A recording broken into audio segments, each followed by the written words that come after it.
O Senhor já tem falado comigo há algum tempo sobre essa palavra, sobre uma mulher da Bíblia, do Velho Testamento. Não é uma mulher muito citada e muito comum. Inclusive, eu ouvi pela primeira vez esse ano. E aí eu fui estudar um pouquinho e que nosso coração esteja aberto para receber essa palavra, em nome de Jesus. 2 Samuel 21, 2 Samuel 21,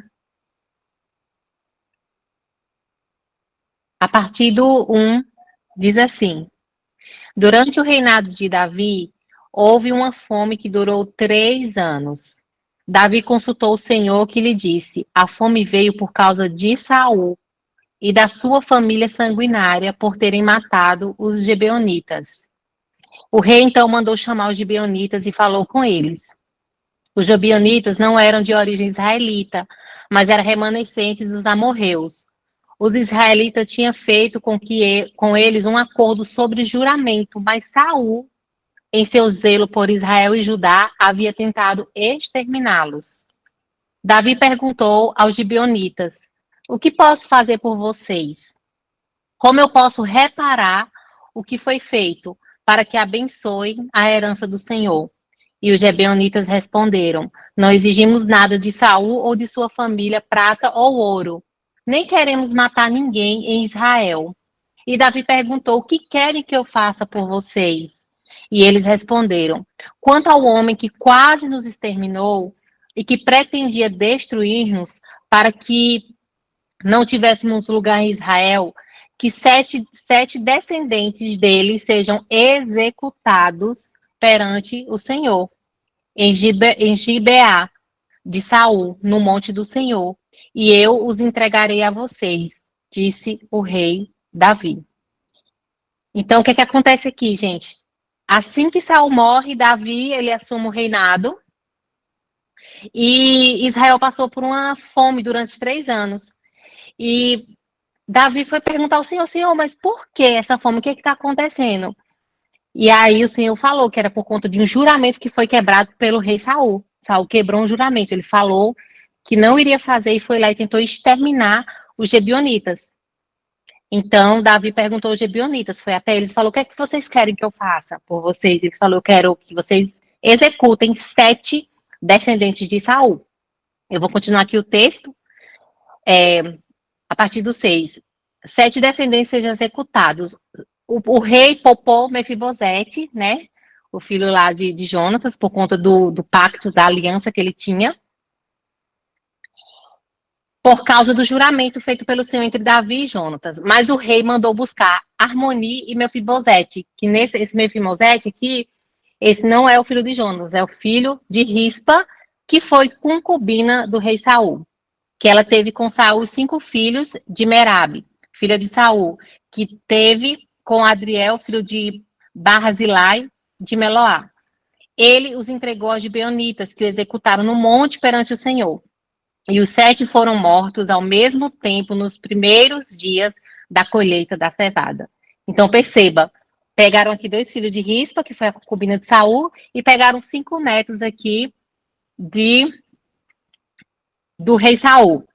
Mas o rei mandou buscar. 10. Então Rispa, filha de Aiá, pegou um pano de saco, né? Depois que eles são ali executados. A mãe desses dois rapazes pega um pano de saco e estendeu para si sobre uma rocha, desde o início da colheita até cair a chuva do céu sobre os corpos. E ela não deixou que as aves de rapino tocassem de dia, nem os animais selvagens à noite.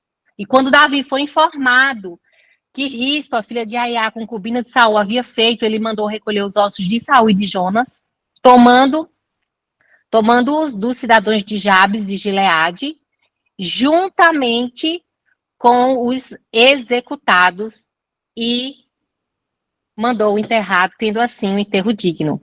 Porque o que acontece? Naquela época, quando os corpos eles não eram enterrados, era uma questão de desonra muito grande, né?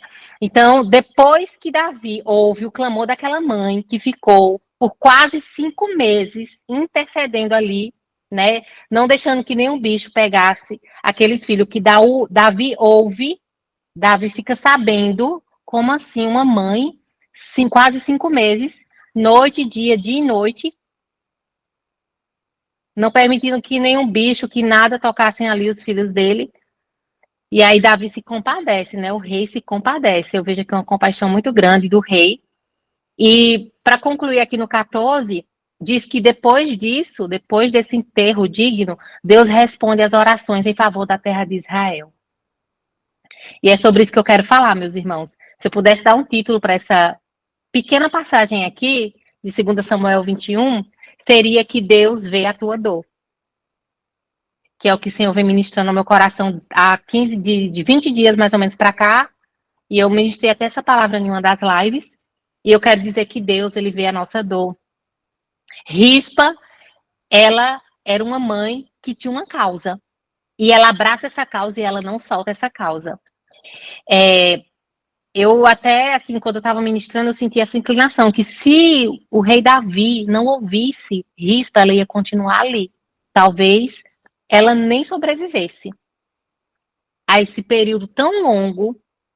Eu não sei como ela comeu, se ela comeu, provavelmente alguém ia lá dar ou ela pegava, comia bicho. A Bíblia não relata, mas são suposições, né? Porque quando eu entro na Bíblia eu fico pensando, eu fico meditando em várias coisas, mas essa mulher, ao ver os 2 filhos ali executados, ela pega um pano de saco, ela bota sobre a rocha e ela não sai dali, abanando dia e noite. Ave selvagem, rapinas, ela não deixa ninguém encostar nos filhos dela. E eu quero falar sobre as causas que o Senhor tem colocado na tua mão. As dores e as circunstâncias da vida têm tentado te paralisar a ponto de você querer largar por conta de alguma situação que se levantou? Ou você é resistente? Você é alguém que o Senhor levantou com ousadia e intrepidez e disse: Senhor, eu entendo a causa, eu não vou largar. Eu tenho uma causa e eu não vou abrir mão dessa causa, porque eu sei que essa causa é uma causa do Senhor. E essa mãe, ela queria dar aos filhos um enterro digno. E a Bíblia vai dizer que quando o rei Davi ouviu sobre a história de Rispa, ele fala: vai lá buscar. Vamos dar o enterro digno. Ele se compadece, porque o rei se compadece das nossas dores. O rei nos ouve. Essa mulher, irmão Glauber, ela não. A Bíblia não fala que ela fala uma só palavra. Mas a atitude dela grita tão alto a ponto do rei se compadecer. A Bíblia não menciona aqui nenhum ato de tentar se justificar. A Bíblia não relata que essa mulher foi atrás de ajuda, de socorro. A Bíblia fala sobre uma mulher que falou: eu vou ficar aqui, eu vou ficar aqui. E eu não sei por quanto tempo. Mas ela abraçou uma causa e ela disse: haja o que houver, eu não vou soltar. Resistência. Se eu pudesse dar uma palavra, resistência. Resistência. Seja resistente. Seja resistente.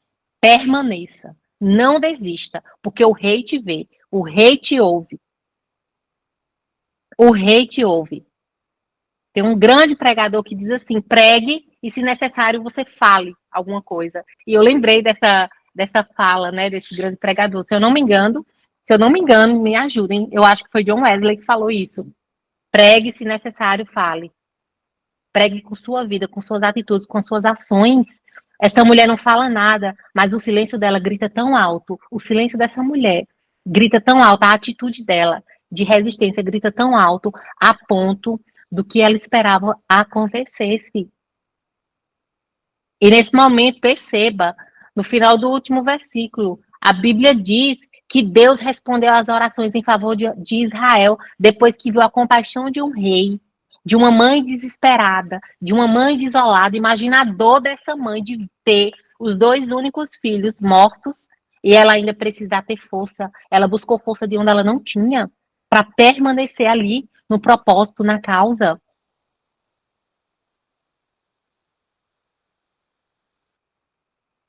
Rispa, ela mostrou uma devoção impressionante ao proteger os corpos dos seus filhos mortos contra as aves.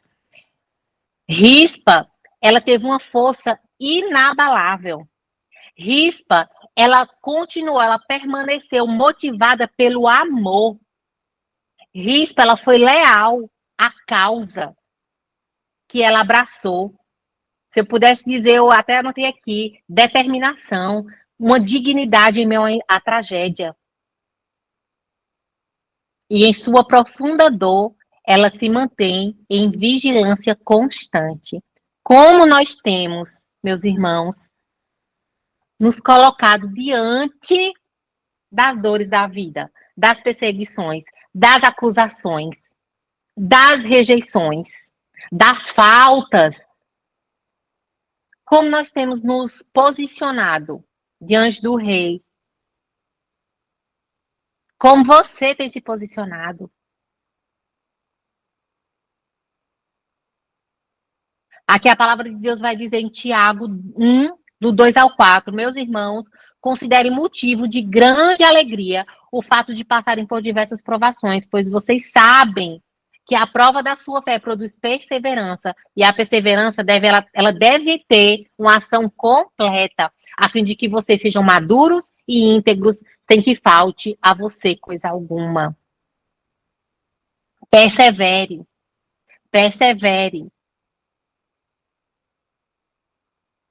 Eu não sei qual é a sua dor, eu não sei o que é que o Senhor tem ministrado ao seu coração, eu não sei o que é que você tem passado, mas eu queria encorajar mesmo a você permanecer. Permaneça, não desista. Se essa mulher ela desistisse, ela não entraria para a história. Talvez ela aguentasse ali 1, 2, 3 dias. Talvez ela aguentasse ali 1, 2, 3 dias, eu não sei. Talvez ela no primeiro mês ela desistisse. Não vou continuar, eu não vou continuar, eu não aguento a pressão, eu não aguento a fome, eu não aguento a falta, eu não aguento o sol, eu não aguento o frio, eu vou desistir. Mas ela perseverou. Persevere. Perseverança. Aqui fala muito ao meu coração sobre perseverança. Continue. Não desista, não abra mão. Não abra mão. Vocês conhecem um pouquinho daqui da minha história do Canadá, que vocês oraram junto comigo. Se eu desistisse, quando o primeiro processo foi negado, eu não teria vivido a promessa. Nossos familiares falarem, volte do Canadá, você não precisa passar por isso, volta. Vocês têm casa, vocês têm trabalho aqui, voltem. Mas eu tinha uma palavra que o Senhor nos queria aqui, que Ele nos daria o documento. Eu falei, não, a gente vai dar tudo que a gente tem para pagar advogados, para continuar, vamos entrar em um novo processo, mas eu creio que Deus ele é fiel para cumprir. Sabe por quê, irmão Glauber? Desistir é mais fácil. Retroceder é mais fácil. Abrir mão, muitas vezes, vai parecer mais fácil, porque seria mais fácil se a gente dissesse, não, vamos abrir mão aqui do Plano Canadá e vamos voltar. Mas eu tive uma palavra de Deus, permaneça. Vai valer a pena. Eu tô com você. Eu vou te dar dignidade. Vocês, meus filhos, não serão envergonhados e nem confundidos. Vocês não voltarão, como muitos dizem, pior do que chegaram. Não. Eu trouxe vocês, eu respaldo. Eu trouxe vocês, eu mantenho. Eu trouxe vocês, eu sustento. E eu me apeguei a essa palavra. Eu vou te sustentar. Eu vou abrir as portas. Eu vou abrir fronteiras. Vocês terão livre acesso. Não envergonhados, não confundidos, mas eu dou a vocês livre acesso para entrar e sair. Para entrar e sair. Romanos 5. Não só isso, mas também nos gloriamos nas tribulações, porque sabemos que a tribulação produz perseverança, a perseverança um caráter aprovado. E o caráter aprovado, esperança. E a esperança não nos decepciona, porque Deus derramou o seu amor em nossos corações e por meio do Espírito Santo que ele nos concedeu. Permaneça, não desista. Deus quer completar a obra que ele começou na nossa vida. É como eu estava falando no meu testemunho. A gente tinha a opção e parecia ser melhor desistir, retroceder, voltar. Mas a gente se apega a uma palavra. A gente se apegou a uma causa que o Senhor não, eu não vim para aqui para o Canadá porque eu quis. O Senhor me enviou para cá por um propósito. E hoje, depois de tudo que a gente passou, eu consigo compreender o propósito melhor. Porque até então eu não compreendia. Talvez você não entenda. Talvez meu irmão, você que está me ouvindo, talvez você não entenda hoje, você não compreenda. Mas a causa que o Senhor colocou nas tuas mãos, segure essa causa e não abra mão em nome de Jesus. Não abra mão. Não abra mão. Não desista porque você se sente muitas vezes afrontado, abafado. Talvez você sinta que, meu Deus, por que tanto levante? E essa dor, e essa informação, mas fique com o que Deus falou para você. Se eu pudesse dar hoje, assim, pelo Espírito, porque eu ministrei essa palavra, tem 15 dias, e o que o Senhor está trazendo aqui é outra coisa totalmente diferente. A mesma palavra, o esboço está pronto, mas o que Deus está trazendo aqui para nós essa noite é totalmente diferente. Não sei qual é a causa, meu irmão, minha irmã, mas eu quero te dizer, permaneça. Permaneça porque há honra. Essa mulher teve a dignidade dela aqui restabelecida. Por quê? Porque o rei ouviu falar sobre ela, o rei ouviu falar da causa dela, o rei se compadeceu e o rei deu honra, não só para os filhos dela, mas os outros 5 que estavam lá tiveram honra por conta de uma mulher que decidiu não desistir, não retroceder. E ela entra para a história. O Senhor, ele não se agrada daqueles que retrocedem. Não se agrada daqueles que retrocedem. Se você começou, permaneça, não desista, continue, continue. 2 Tessalonicenses 2, do 16 ao 17, que o próprio Senhor Jesus Cristo e Deus Pai, que nos amou e nos deu eterna consolação e boa esperança pela graça, dê ânimo ao coração de vocês e os fortaleçam para fazerem sempre o bem, tanto em atos como em palavras. Permaneça. Que você tenha um coração hoje animado, receba ânimo do Senhor, receba a força do Senhor. Essa mulher, ela foi fortalecida pelo Senhor, porque para suportar a dor em meio a essa tribulação, essa perda, ela precisou ser animada pelo Senhor, e foi o próprio Deus que se compadeceu, foi o próprio Deus que tocou no coração de Davi, foi o próprio Deus que fez esse movimento tremendo para que a informação chegasse até Davi. Afinal de contas, essa mulher estava lá, no meio do nada, daqueles homens ali, executados, distanciados, fora ali da sociedade. E essa mulher não pede socorro para ninguém, mas as pessoas começaram a ver e foram lá falar dela para o rei. Deus vai ouvir teu clamor, a tua súplica, e pessoas vão falar de você em mesas, em mesas. Seu nome será citado em mesas de pessoas, porque o Senhor vai tocar em corações em seu favor.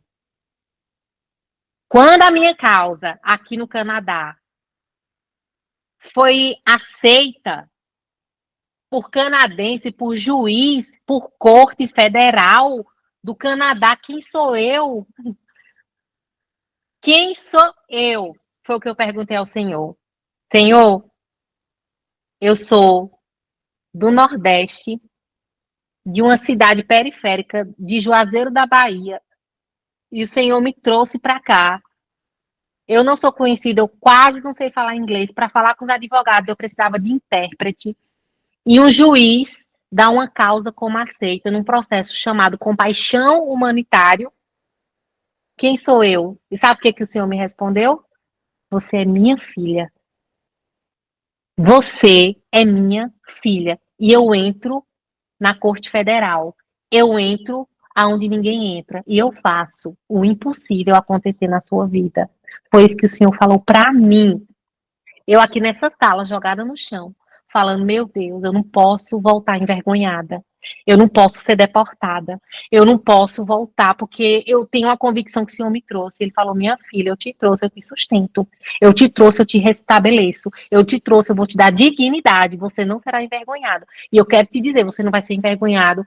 Você não vai ser frustrada. Aquilo que o Senhor te falou, Ele vai sustentar.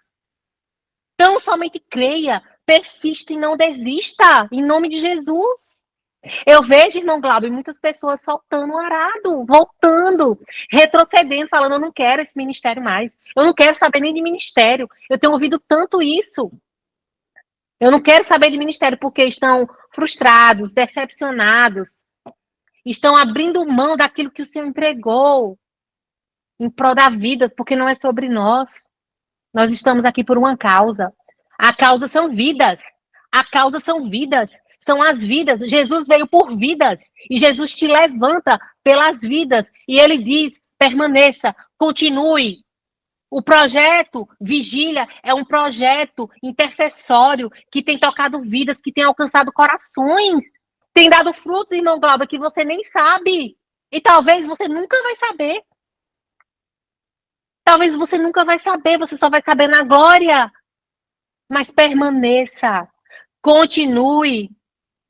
O projeto é do Senhor, não abra mão, não retroceda, permaneça, continue. As dores, a gente não tem como controlar as dores, pastor Rogério, a gente não tem como controlar as afrontas, as mentiras que se levantam contra nós, a gente não tem como controlar, Janaína, o que a gente sente, mas nós temos como nos posicionar na palavra do Senhor. Isso nós temos. Eu vou me posicionar, eu vou permanecer e eu não vou abrir mão. Esse é o posicionamento do crente. Por isso que o Senhor falou ali para Abacuque, que estava ali questionando, meus irmãos. Até quando, Senhor, eu clamarei justiça e o Senhor não vai me ouvir? Até quando? Até quando? E ele ali questionando, né? Será que Deus está me ouvindo? E aí eu já vejo Jesus entrando na presença do Senhor de uma forma diferente. Ao ressuscitar Lázaro, Pai, estou orando porque eu sei que tu me ouves. Então, qual a confiança que nós temos? Senhor, será que o Senhor não está me ouvindo? Ou eu vou lá falar com meu pai, vou entregar porque eu sei que ele me ouve. E aí eu volto para Abacuque e Deus, com a sua infinita misericórdia, diz: olha, Abacuque, o meu justo viverá pela fé. O meu justo viverá pela fé. Por isso que lá em Hebreus 11 fala que a fé é o firme fundamento. Então a sua fé está alicerçada. Ela está fundamentada. E não tem como cair. Por quê? Porque você decidiu fundamentar, alicerçar como uma casa. Você não vê os fundamentos. Depois que ela está construída e está bonita, você não vê. Mas você sabe que houve ali um fundamento para sustentar, uma base para sustentar a casa. Então, que a fé seja teu alicerce. E quem tem a fé fundamentada, alicerçada em Cristo, não desiste, não retrocede. Por quê? Porque você não está vendo, né? Assim que ele diz, lá em Hebreus 11, das coisas que não se vê, você não está vendo, mas você crê, você sabe. E porque você sabe, você permanece. Porque você sabe, você não retrocede. Porque você sabe que Deus está com você, você avança. Meus irmãos, quase 5 meses não é pouco tempo. Quase 5 meses essa mulher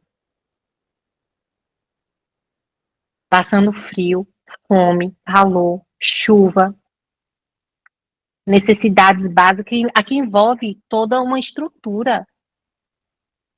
Não é pouco tempo. Não é pouco tempo. Mas ela entra determinada a não desistir. Não desistir. Não desista. Não desista. Em nome de Jesus. Permaneça. Permaneça. Para concluir aqui, meus irmãos, eu anotei agora, antes de entrar aqui. Eu tinha salvado aqui na minha página e eu senti compartilhar com vocês. Uma vida de plenitude se manifesta quando nossa paz não depende das circunstâncias, mas da certeza de que servimos a um Deus que nunca perde o controle. Um Deus que nunca nos desampara. Um Deus que prometeu que estaria conosco até a consumação dos séculos, e você se apega a essas verdades. Que você não está sozinho. Que o propósito é maior que sua dor. Você compreende que o propósito é maior que sua dor. O propósito é maior que a afronta. O propósito é maior do que o que você sente. E você não vai se basear mais nos seus sentimentos. Você vai se basear no firme fundamento, que é Jesus. Amém? Glória a Deus. Gratidão, meus irmãos. Obrigada por essa oportunidade de estar aqui com vocês. Essa foi a palavra que o Senhor assim me direcionou muito a trazer hoje. Desde quando eu falei com o irmão Glauber, eu já estava estudando, irmão, essa palavra. E eu falei, vai ser essa palavra. E que o Senhor nos abençoe, que cada um de vocês sejam acrescentados nessa noite, em nome de Jesus.